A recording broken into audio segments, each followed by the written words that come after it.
Hello guys, welcome back to my YouTube channel nursing with Saurabh. मैं हूं सौरभ यादव और आज हम लोग जो टॉपिक पढ़ेंगे उसे बोलते हैं डाइजेस्टिव सिस्टम। तो डाइजेस्टिव सिस्टम होता क्या है, इसका हमारे बॉडी में क्या काम है, क्या रोल प्ले करता है, क्या फंक्शंस है इसके बारे में आज हम पूरा डिटेल में जानेंगे। और इससे पहले हम लोगों ने रेस्पिरेटरी सिस्टम का यूनिट कंप्लीट किया है। अगर आप लोगों ने वो यूनिट नहीं देखा है तो लिंक डिस्क्रिप्शन में है, वहाँ पे जाके आप लोग वो वीडियो भी देख सकते हैं। उसमें हम लोगों ने फुल डिटेल में बताया है कि रेस्पिरेटरी सिस्टम का क्या काम है, वो हमारे बॉडी में क्या क्या रोल परफॉर्म करती है, उसमें कौन कौन से ऑर्गन इंक्लूड है, ये सब उसमें डिटेल में बताया गया है। चलिए आज हम लोग पढ़ेंगे डाइजेस्टिव सिस्टम कि डाइजेस्टिव सिस्टम होता क्या है। तो यहाँ पे एक ह्यूमन का स्ट्रक्चर दिया गया है, इसमें बताया गया है, दिखाया गया है कि इसमें डाइजेस्टिव सिस्टम क्या क्या पार्ट इंक्लूड है। तो यहाँ पे ये है टंग्स, यहाँ पे टंग्स है, टंग्स के यहाँ माउथ है, माउथ के अंदर टंग्स है। यहाँ से हम लोग फूड को अंदर लेते हैं, फूड को खाते हैं, जिससे उसके बाद ये हमारे फायरिंग्स में आता है, फायरिंग से एपिग्लोटिस तक आता है, एपिग्लोटिस से होते हुए हम लोगों के एपिग्लोटिस से होते हुए ये हम लोगों के ईसोफेगस में आता है, वहाँ से स्टमक में फूड आता है। यहाँ पे इसका डाइजेशन होता है। स्टमक के पास ही हम लोगों का लीवर प्रेजेंट होता है और लीवर के पोस्टीरियर साइड हम लोगों का गॉल ब्लैडर प्रेजेंट होता है और स्टमक के पोस्टीरियर साइड जो होता है हम लोगों का पेनक्रियाज प्रेजेंट होता है। यहाँ से ये लोग डाइजेस्टिव जूस प्रोड्यूस करते हैं, जिससे कि हम लोगों के फूड का ब्रेकडाउन हो पाए और ये कॉम्प्लेक्स फूड से स्मॉलर फूड पार्टिकल में टूट सके, जिससे कि हम लोगों के बॉडी को न्यूट्रिएंट मिल सके और हम लोगों का बॉडी एक्टिव रहे और एक्टिवली परफॉर्मेंस कर सके। यहाँ से स्टमक हम लोगों का कंटिन्यू होता है स्मॉल इंटेस्टाइन में और स्मॉल इंटेस्टाइन हम लोगों का कंटिन्यू होता है लार्ज इंटेस्टाइन में। और जहाँ पे स्मॉल इंटेस्टाइन और लार्ज इंटेस्टाइन मिलते हैं वहीं पे एक छोटा सा पार्ट होता है, यहाँ पे इसे बोलते हैं हम लोग अपेंडिक्स। और यहाँ से लार्ज इंटेस्टाइन आता है एनस में और एनस के थ्रू यहाँ से जितने भी वेस्ट प्रोडक्ट होते हैं वो बाहर निकल जाते हैं हम लोगों के बॉडी से। तो इसी की बारे में हम लोग जानेंगे पूरा डिटेल में। तो चलिए देखते हैं इंट्रोडक्शन, मतलब डाइजेस्टिव सिस्टम का क्या क्या इंट्रोडक्शन है उसके बारे में हम लोग अभी देखें। Digestive system broken down the complex food particle into smaller food particle that can be easily taken by the cells and processed to form the body structure and also are used to derive energy for various metabolic process. मतलब digestive system जो होता है हम लोगों का वो complex food को break and down करता है और तोड़ता है स्मॉलर यानी छोटे छोटे फूड पार्टिकल में, जिससे कि हमारी बॉडी जो होती है वहाँ से न्यूट्रिएंट्स प्रोवाइड कर पाती है और एक्टिव रहती है, एनर्जी जिससे हम लोगों को बॉडी को एनर्जी मिलती है और वह अपनी डेली रूटीन को, डेली परफॉर्मेंस को कर पाती है। और यह जो होता है मेटाबॉलिक प्रोसेस, मेटाबॉलिक प्रोसेस मतलब ये एक प्रोसेस के थ्रू हम लोगों का कॉम्प्लेक्स फूड जो होता है स्मॉलर फूड में टूटता है, जिससे कि एनर्जी प्रोड्यूस हो पाती है। आगे देखिए डिफिनीशन क्या है डाइजेस्टिव सिस्टम का। तो it is the process of by which food is broken down into simple chemical substances that can be absorb and use as nutrient by the body. मतलब हम लोगों के फूड को डाइजेस्टिव सिस्टम जो होता है स्मॉलर फूड में तोड़ता है, स्मॉलर केमिकल सब्सटेंसेस में तोड़ता है, जिससे कि हमारे बॉडी में न्यूट्रिएंट्स जो होता है इजीली एब्जॉर्ब हो पाते हैं। तो ब्रेक एंड डाउन हम लोगों का फूड जो ब्रेक एंड डाउन होता है उसके दो टाइप से ब्रेक एंड डाउन होता है। पहला टाइप है मैकेनिकल ब्रेक एंड डाउन और दूसरा है केमिकल ब्रेक एंड डाउन। तो मैकेनिकल ब्रेक एंड डाउन में क्या होता है, तो इसमें mastication by the organs of digestive system, मतलब इसमें जो होता है हम लोगों का ऑर्गन्स प्रेजेंट होता है डाइजेस्टिव सिस्टम का, जो मैकेनिकल ब्रेक एंड डाउन करता है। जैसे कि हम लोग फूड को जो खाते हैं तो टीथ के थ्रू हम लोग चेविंग करते हैं, जिससे कि फूड जो होता है complex food smaller food particle में टूट जाता है, तो मैकेनिकल ब्रेक एंड डाउन होता है। और केमिकल ब्रेक एंड डाउन में क्या होता है, तो इसमें by the enzyme secrete via gland and accessory organs. इसमें जो होता है हम लोगों के ग्लैंड प्रेजेंट होते हैं जो कि एंजाइम को सिक्रीट करते हैं, जो हमारे फूड को ही होता है स्मॉलर पार्टिकल में तोड़ता है। तो हम लोगों के मैकेनिकल ब्रेकडाउन में ऑर्गन्स इंक्लूड होते हैं जो हम लोगों के फूड पार्टिकल को स्मॉलर फूड पार्टिकल में तोड़ते हैं, और केमिकल ब्रेक डाउन में हम लोगों के ग्लैंड प्रेजेंट होते हैं जो कि एंजाइम सिक्रीट करते हैं जिससे कि लार्ज फूड पार्टिकल जो होता है स्मॉलर फूड पार्टिकल में ब्रेकन डाउन हो जाता है। तो अब देखिए the digestive system is use for ब्रेकन down food into nutrient. मतलब जो होता है डाइजेस्टिव सिस्टम यूज होता है हम लोगों के फूड को, कॉम्प्लेक्स फूड को सिंपल फूड में कन्वर्ट करने में, जिससे कि न्यूट्रिएंट्स हमारे बॉडी को मिल सके। Two group of organs in the digestive system. मतलब हम लोगों के डाइजेस्टिव सिस्टम में टू ग्रुप होते हैं ऑर्गन्स के जो कि डाइजेशन में हेल्प करते हैं। पहला ग्रुप कौन सा है? GI tract. जीआई ट्रैक मतलब जीआई का फुल फॉर्म होता है गैस्ट्रोइंटेस्टाइनल ट्रैक, और दूसरा होता है एसेसरी ग्लैंड। तो जीआई ट्रैक क्या होता है और एसेसरी ग्लैंड क्या होता है और इसमें कौन कौन से पार्ट इंक्लूड होते हैं इसके बारे में चलिए देखते हैं। तो जीआई ट्रैक में हम लोगों का माउथ आता है, pharynx, oesophagus, stomach, large intestine और स्मॉल इंटेस्टाइन। ये 6 पार्ट जो होते हैं हम लोग जीआई ट्रैक में आते हैं। ये 6 पार्ट जीआई ट्रैक के पार्ट हैं। और वहीं पे एसेसरी ग्लैंड के कौन कौन से पार्ट हैं?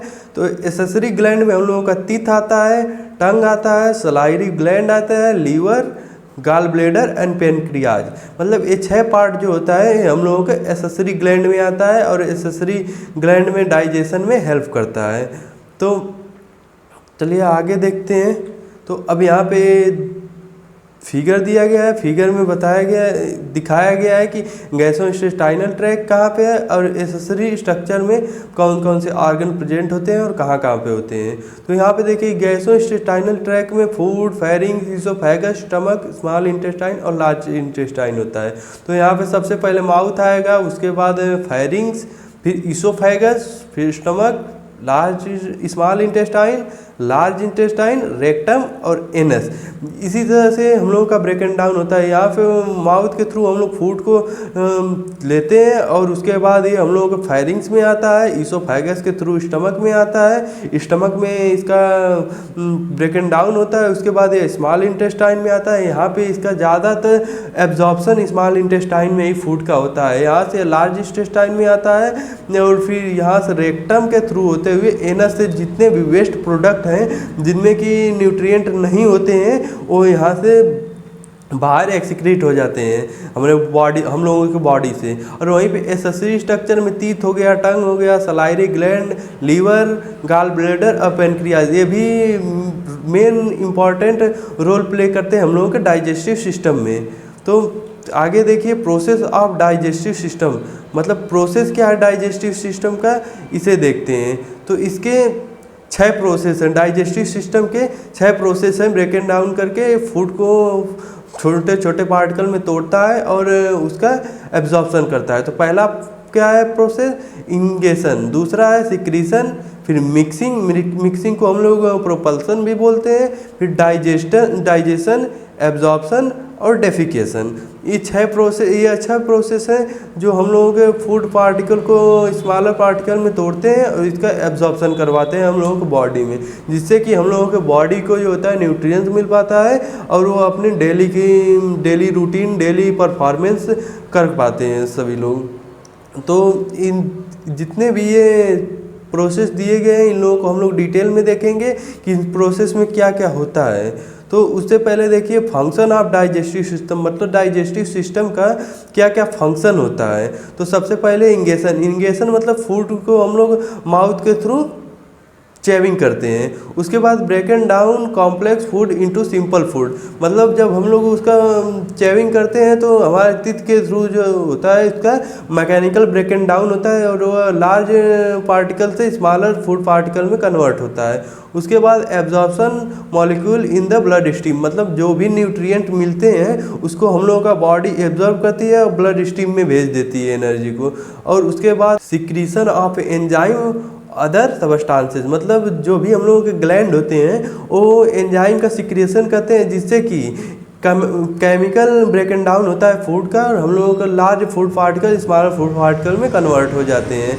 और उसके बाद डाइजेशन इसका होता है हम लोगों के स्टमक में और स्मॉल इंटेस्टाइन में इसका एब्जॉर्प्शन होता है, और लास्ट में इसका elimination the indigestible food via anus, मतलब जितने भी वेस्ट प्रोडक्ट होते हैं जो जिनमें न्यूट्रिएंट्स नहीं होते हैं वो हम लोग लास्ट में उसका एक्सक्रीशन करते हैं एनस के थ्रू।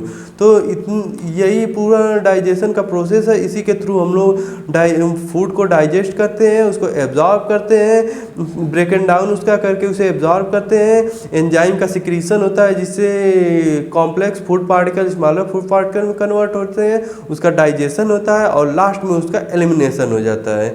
अब देखिए, अब हम लोग देखेंगे कि डाइजेस्टिव सिस्टम का कितने लेयर्स होते हैं, कितने लेयर से जो होता है प्रोटेक्ट होता है।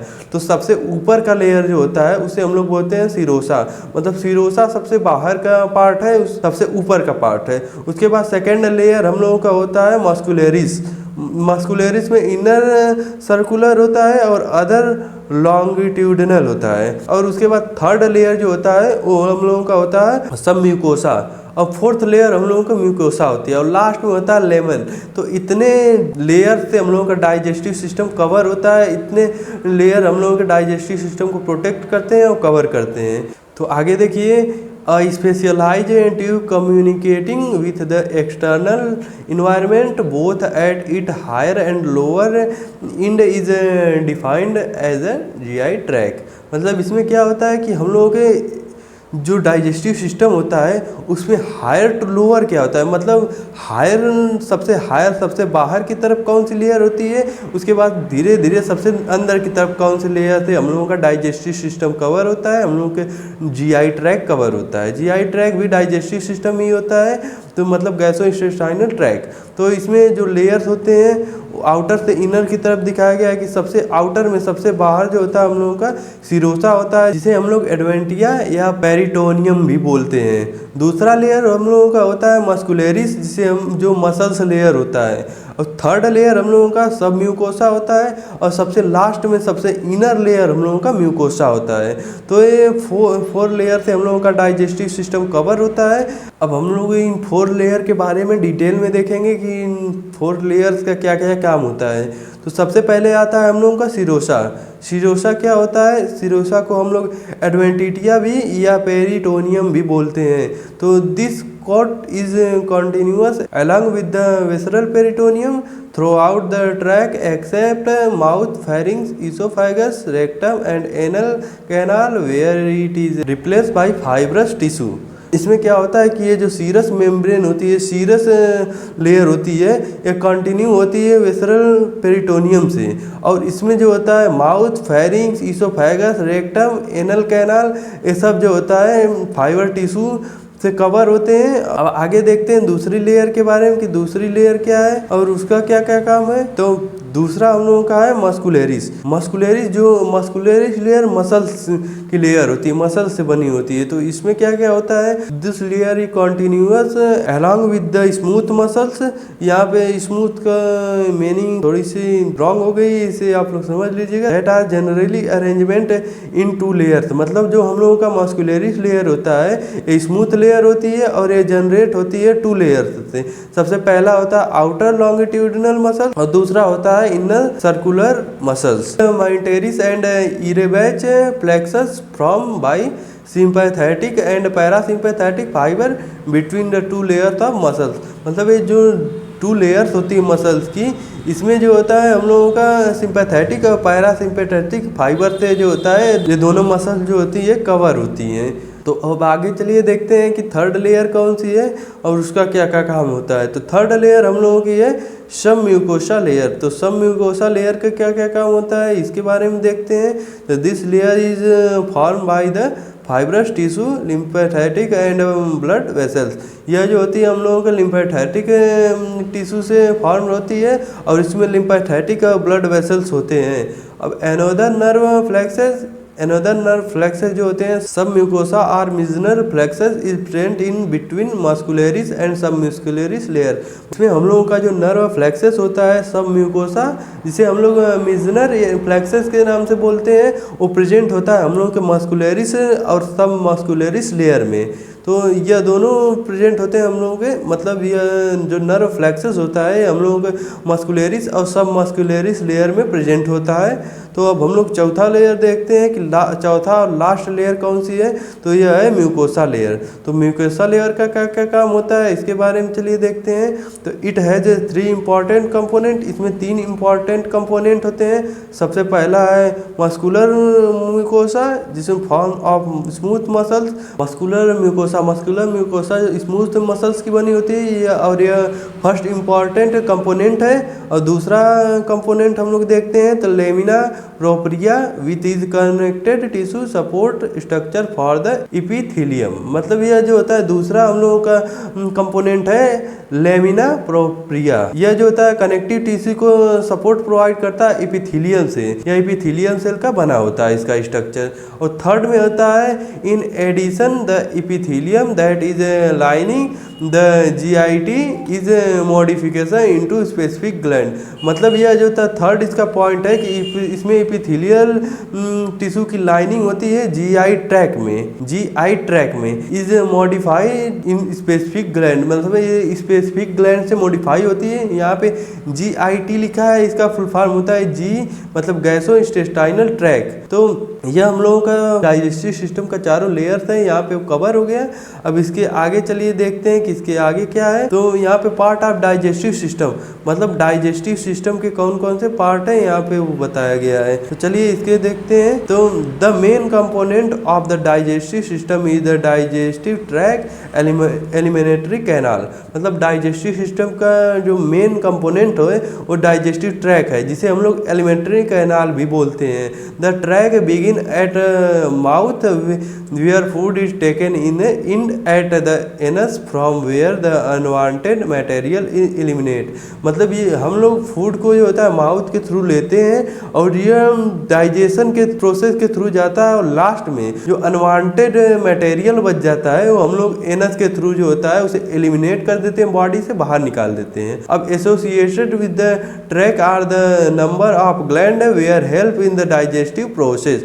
मतलब जो हम लोगों को इस डाइजेस्टिव सिस्टम में जो डाइजेस्टिव ट्रैक में जो कई ग्लैंड होती हैं जो कि एंजाइम सिक्रीट करती हैं और डाइजेशन के प्रोसेस में हेल्प करती हैं। These are the salivary gland, liver, gall bladder, pancreas and intestinal gland. तो इसमें सलाइरी ग्लैंड जो होता है हेल्प करता है, लीवर भी हेल्प करता है, गॉल ब्लैडर, पैनक्रियाज और इंटेस्टाइनल ग्लैंड, यह सब जितने भी ग्लैंड है ये एंजाइम की सिक्रीशन करती हैं और कॉम्प्लेक्स फूड पार्टिकल को स्मॉलर फूड पार्टिकल में तोड़ने में हेल्प करती हैं, जिससे कि हम लोगों की बॉडी जो होती है मिनरल्स को एब्जॉर्ब कर पाती है। तो आगे चलिए देखते हैं इसमें आगे। तो यहाँ पे एक फिगर दिया गया है, फिगर में दिखाया गया है कि कैसे कैसे हम लोगों का डाइजेस्टिव ट्रैक जो होता है आता है। तो सबसे पहले यहाँ पे माउथ है, माउथ में टीथ प्रेजेंट होता है, यह मैकेनिकल ब्रेकडाउन में हेल्प करता है। यहाँ पर टंग होता है, इसके पीछे यहाँ पे सलाइरी ग्लैंड है जो केमिकल ब्रेकडाउन करने में हेल्प करती है। फिर सलाइरी ग्लैंड से फूड होते हुए फेरिंग्स में आता है, फेरिंग से एपिग्लोटिस में, एपिग्लोटिस के थ्रू होते हुए या ईसोफेगस में आता है, यहाँ से स्टमक में आता है। स्टमक में हम लोगों का HCl एसिड होता है, यहाँ पे यह फूड का ब्रेक डाउन करता है। पर स्टमक में बहुत ज़्यादा टाइम तक फूड नहीं रह सकता, तो यह धीरे धीरे यहाँ से आता है हम लोगों के स्मॉल इंटेस्टाइन में, क्योंकि हम लोगों का स्टमक से स्मॉल इंटेस्टाइन कनेक्ट होता है। तो यहाँ पे गॉल ब्लैडर और पैनक्रियाज प्रेजेंट है, ये लोग भी एंजाइम का सिक्रीशन करते हैं जिससे कि फूड कॉम्प्लेक्स फूड जो होता है स्मॉलर फूड पार्टिकल में ब्रेकन डाउन होता है। यहाँ से यह स्मॉल इंटेस्टाइन में आता है। यह सब यहाँ पे सबसे ज़्यादा एब्जॉर्प्शन फूड का स्मॉल इंटेस्टाइन में ही होता है। फिर इसके थ्रू ये लार्ज इंटेस्टाइन में आता है। लार्ज इंटेस्टाइन और स्मॉल इंटेस्टाइन जहाँ पे कनेक्ट होते हैं वहाँ पे एक छोटा सा पार्ट होता है, इसे हम लोग बोलते हैं अपेंडिक्स। तो इसके बाद यह लार्ज इंटेस्टाइन से होते हुए हमारा फूड जो होता है रेक्टम में आता है, और रेक्टम के थ्रू एनस से जितने भी वेस्ट प्रोडक्ट होते हैं, जितने भी फूड पार्टिकल होते हैं जो डाइजेस्ट नहीं होते हैं, जिसमें न्यूट्रिएंट्स नहीं रहता है, उसे हम लोग एनस के थ्रू अपने बॉडी से बाहर एलिमिनेट कर देते हैं। तो आज के लिए बस इतना ही। अगर आप लोगों ने चैनल को सब्सक्राइब नहीं किया तो उसे सब्सक्राइब कीजिए, शेयर कीजिए और कमेंट बॉक्स में ज़रूर बताइएगा कि आपको ये वीडियो कैसी लगी है। मिलते हैं अगली वीडियो में, उसमें हम लोग आगे डाइजेस्टिव सिस्टम के बारे में देखेंगे। तब तक के लिए धन्यवाद।